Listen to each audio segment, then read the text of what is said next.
Assalamualaikum warahmatullahi wabarakatuh. Perkenalkan, saya Lendia Mulyani dari kelompok 1.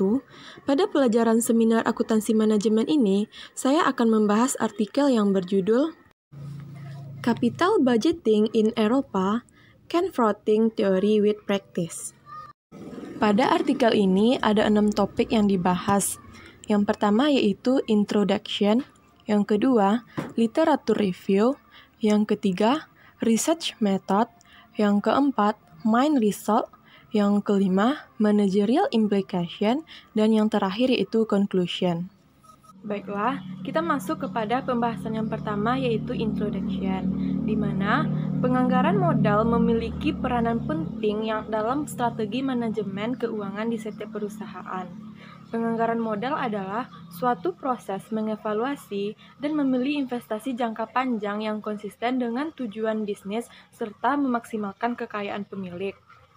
Keputusan ini mengharuskan suatu perusahaan mendefinisikan semua langkah yang diperlukan untuk memastikan kriteria pengambilan keputusan mendukung strategi bisnis, yaitu kesadaran bahwa bisnis memanfaatkan keunggulan kompetitif pada sumber daya dan bagaimana mengambil keputusan yang berkaitan dengan penganggaran sumber daya tersebut, seperti sumber daya keuangan yang digunakan oleh manajer untuk mengambil suatu keputusan.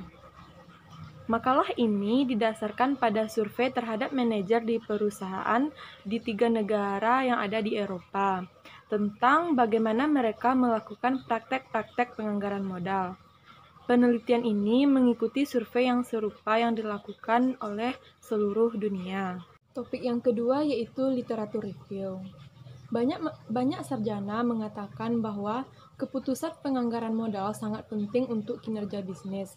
Bahkan, penganggaran modal memainkan peran penting dalam modal kompetitif bisnis, di mana sebuah bisnis yang memiliki kemampuan secara efektif untuk mengembangkan mekanisme penganggaran modal yang menyadari keunggulan kompetitif lebih baik dari para pesaingnya di lingkungan yang ditandai dengan perubahan dan volatilitas.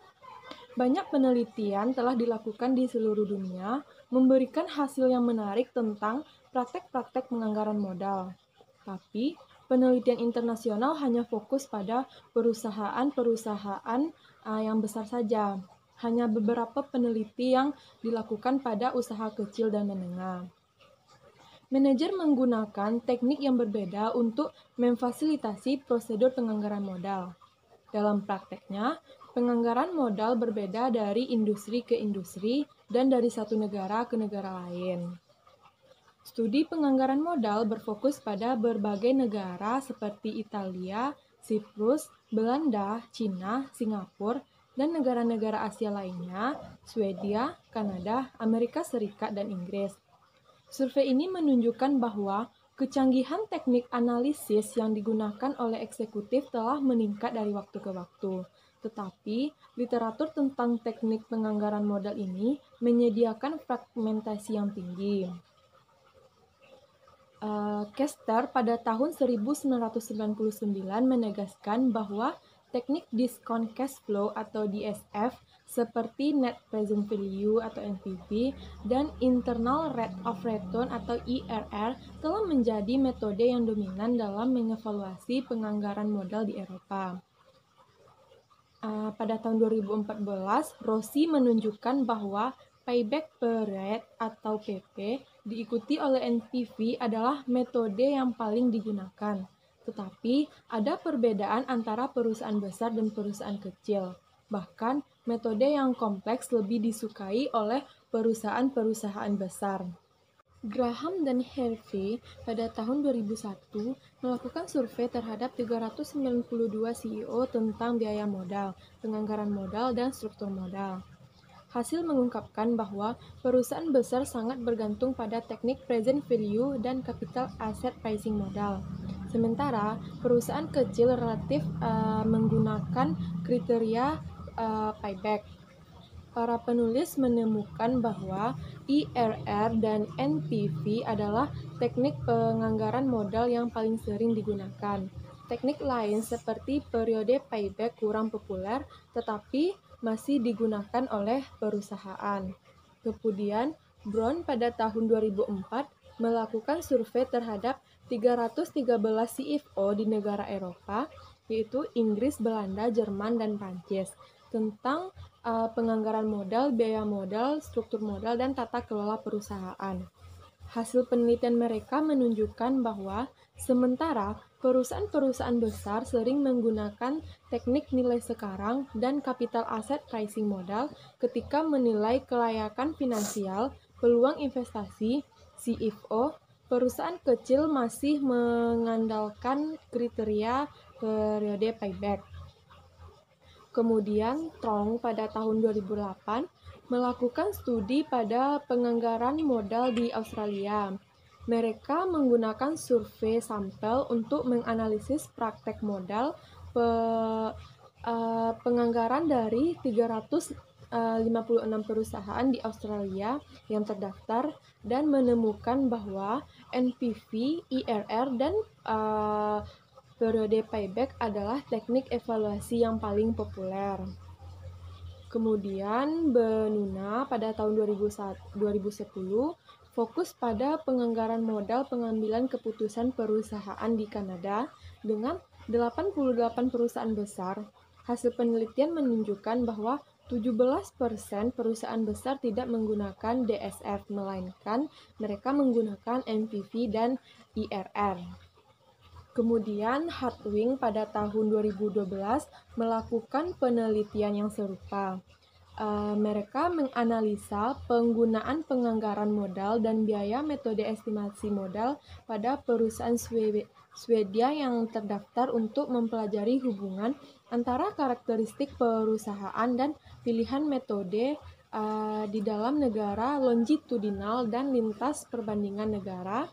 Hasil menunjukkan bahwa perusahaan yang lebih besar menggunakan metode penganggaran modal daripada perusahaan yang kecil. Penelitian penting yang terakhir yaitu dilakukan pada 71 perusahaan di Italia yang dilakukan oleh Rossi pada tahun 2014.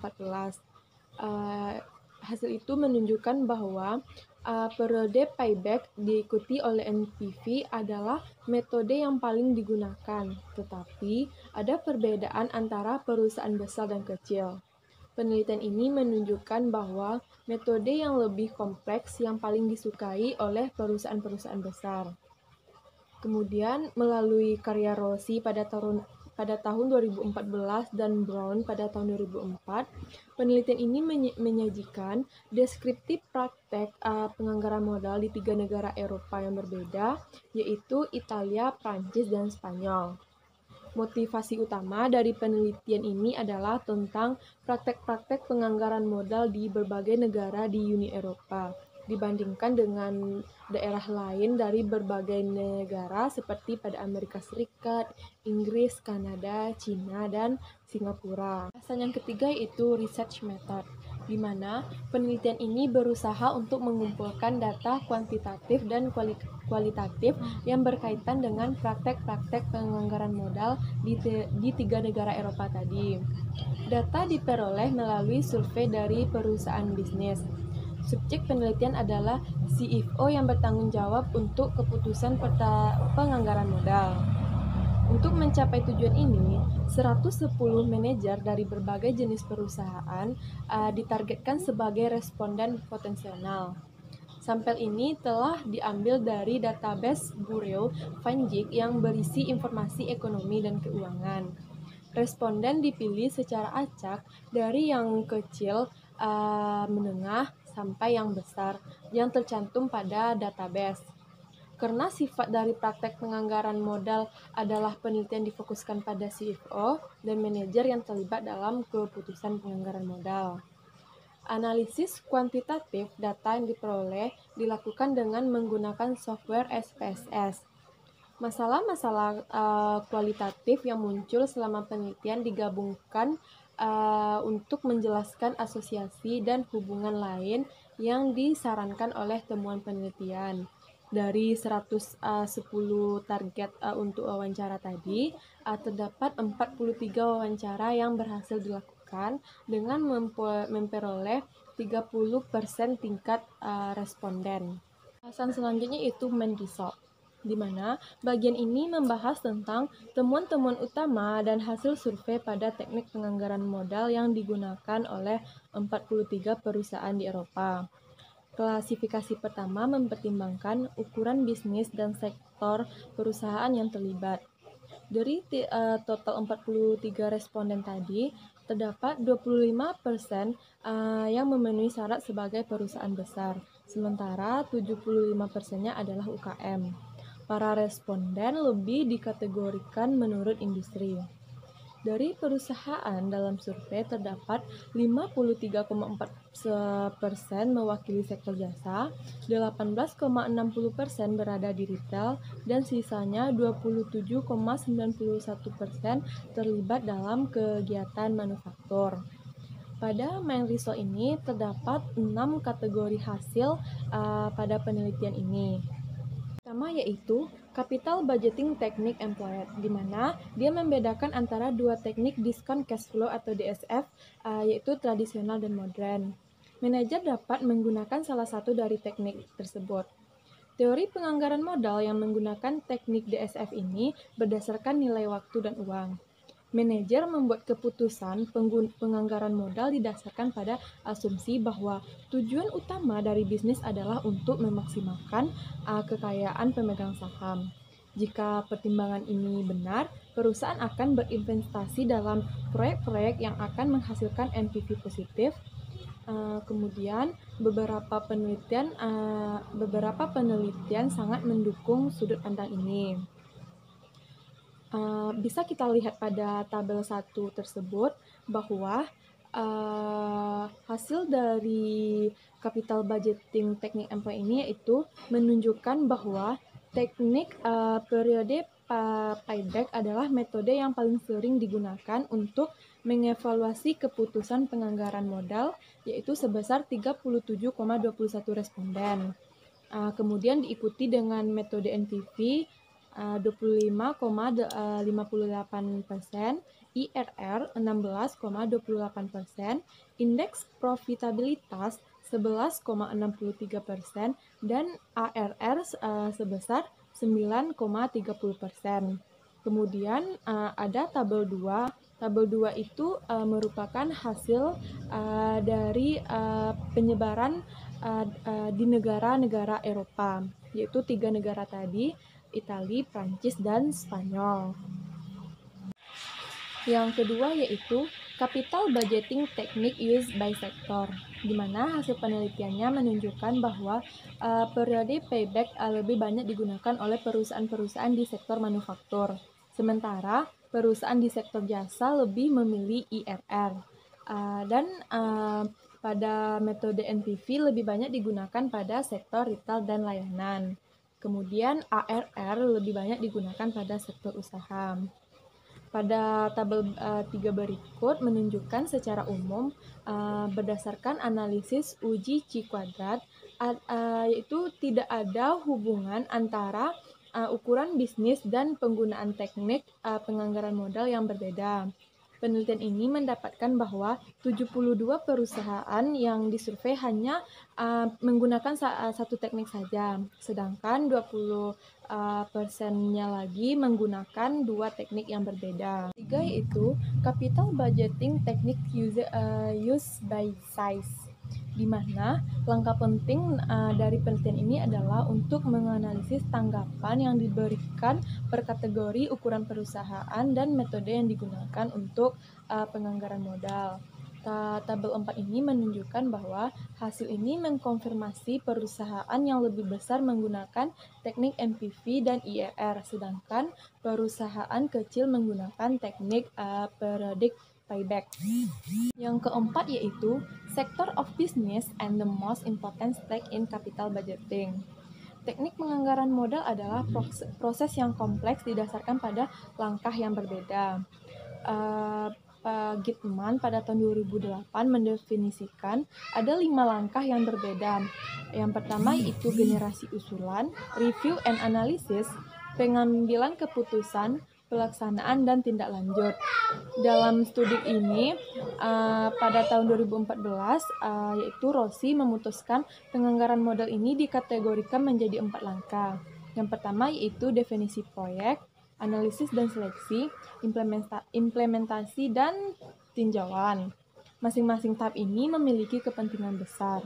Tapi, manajer pengusaha memberikan bobot yang berbeda untuk setiap tahap.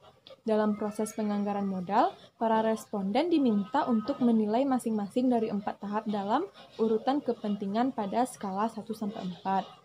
Menurut tabel 5, hasil ini yaitu 51% dari manajer percaya bahwa definisi proyek adalah tahap yang paling penting. Tahap analisis dan seleksi dianggap penting oleh 33% responden dan 10% dari responden berpikir bahwa tahap implementasi adalah yang paling penting, sementara 3% untuk tinjauan. Kemudian ada pada figur 3, di situ tuh menunjukkan persebaran dari tiga negara Eropa tadi, yaitu Italia, Prancis, dan Spanyol. Yang kelima yaitu the definition of interest rate used in capital budgeting. Keputusan penganggaran modal didasarkan pada tingkat suku bunga. Bahkan, suku bunga memainkan peranan penting dalam keputusan yang kompleks.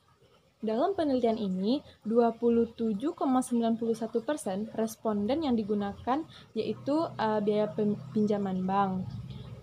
Sedangkan 16,28% digunakan rata-rata tertimbang biaya modal WACC dan 20,93% menggunakan pengalaman masa lalu sebagai dasar untuk menentukan biaya modal. Pada gambar 4, hasil menunjukkan bahwa tidak ada hubungan antara ukuran bisnis dan tingkat bunga yang dibebankan dan sektor bisnis dan tingkat bunga yang dikenakan. Pada figur 5, itu tuh menunjukkan persebaran pada negara-negara yang ada di Eropa. Budgeting the decision makers. Dalam keputusan penganggaran modal, pembuat keputusan sangat penting. Perusahaan dalam membuat keputusan dalam penganggaran modal pasti berubah-ubah. Pada tabel 8 tersebut menunjukkan para pengambil keputusan yang bertanggung jawab untuk membuat keputusan penganggaran modal dalam ukuran bisnis, di mana hasilnya menunjukkan sekitar 60% dari pemilik usaha yang secara langsung bertanggung jawab untuk keputusan penganggaran modal. Selanjutnya, hasil menunjukkan bahwa tingkat manajer bisnis memiliki pengaruh terbatas pada pengambilan keputusan penganggaran modal. Pembahasan yang kelima yaitu managerial implication. Sebuah kesenjangan teori dan praktek dalam implikasi DSF perusahaan dari Eropa Selatan. Terlepas dari tidak menggunakan discount cash flow, beberapa bidang analisis DSF ada yang keliru. Studi ini dapat mengevaluasi mereka dalam proyek-proyek investasi atau kebijakan penganggaran modal dengan pengetahuan tentang perangkat umum. Jika ditindaklanjuti, bisa meningkatkan pengambilan keputusan. Hal ini memungkinkan untuk menggarisbawahi beberapa perbedaan antara perusahaan dari negara yang berbeda. Perusahaan Prancis memiliki keakraban dengan teknik penganggaran modal, tetapi ada banyak kekurangan dalam proses mereka. Perusahaan Spanyol dan Italia memiliki lebih banyak masalah, dan perusahaan harus memberikan pelatihan bagi manajer dan analisis untuk memastikan bahwa alat penganggaran modal secara umum dan DSF khususnya diterapkan sesuai dengan pendekatan normatif. Dengan pendekatan dari beberapa daerah yang perlu ditekankan selama pelatihan dan dipertimbangkan dalam pengambilan keputusan adalah yang pertama itu discount cash flow atau DSF tersebut. Kemudian keunggulan NPV lebih dari PP dan IRR. Kemudian tarif diskon untuk beberapa proyek-proyek atau divisi dengan risiko yang berbeda-beda. Beban bunga diabaikan ketika menghitung aliran kas. WACC adalah tingkat diskonto yang tepat daripada satu sumber pembiayaan, staf yang berdedikasi, modal standar, sistem informasi penganggaran modal yang mendukung untuk memastikan parameter tersedia seperti tingkat kehidupan dan inflasi ekonomi yang diharapkan. Kemudian, produk perangkat lunak untuk membuat analisis yang diperlukan lebih mudah. Audit pasca investasi, serta pelatihan dan ulasan untuk kepatuhan. Pertimbangan ini menunjukkan masalah utama dalam penerapan teknik penganggaran modal di UKM Eropa Selatan. Penganggaran periode payback dan IRR menunjukkan bahwa sejumlah besar perusahaan memiliki visi jangka pendek. Penggunaan IRR mungkin akibat dari kesederhanaan pelaporan. Metode NPV adalah kompleks dan membutuhkan banyak asumsi pada setiap tahap. Metode IRR menyederhanakan proyek ke satu nomor bahwa manajemen dapat digunakan untuk menentukan apakah suatu proyek secara ekonomi itu praktis. Kemudian, untuk setiap proyek jangka panjang dengan beberapa arus kas pada tingkat diskon yang berbeda atau dengan arus kas yang tidak pasti. IRR tidak baik untuk lebih dari nilai presentasi. Kemudian masalah lain yaitu terkait dengan pelatihan staf. Dalam sejumlah besar perusahaan sampel, keputusan keuangan yang dibuat oleh administrator yang tidak memiliki pelatihan yang tepat. Dengan demikian,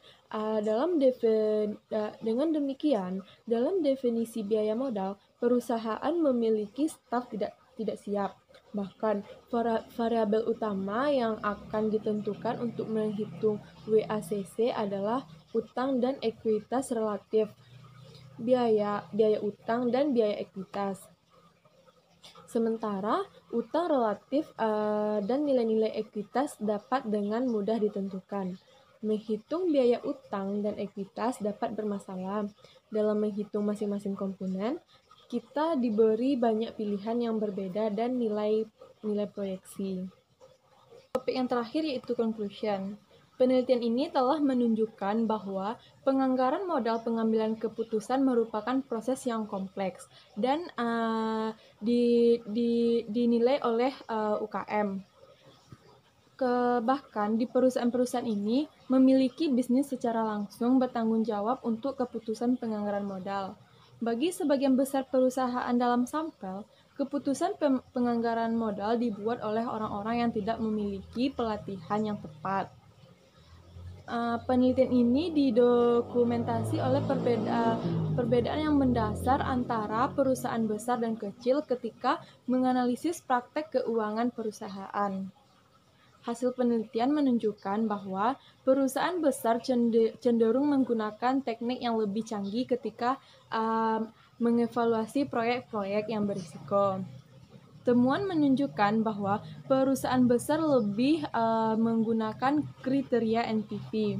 Selain itu, hasil menunjukkan bahwa perusahaan besar cenderung memanfaatkan diskon tarif dan standar biaya perusahaan modal.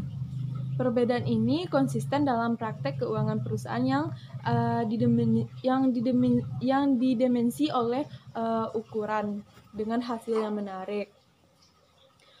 Bisa saja membantu untuk memahami anomali ukuran berdokumentasi dengan baik dalam literatur harga aset. Sekianlah hasil presentasi dari saya. Terima kasih atas perhatian dari teman-teman. Assalamualaikum warahmatullahi wabarakatuh.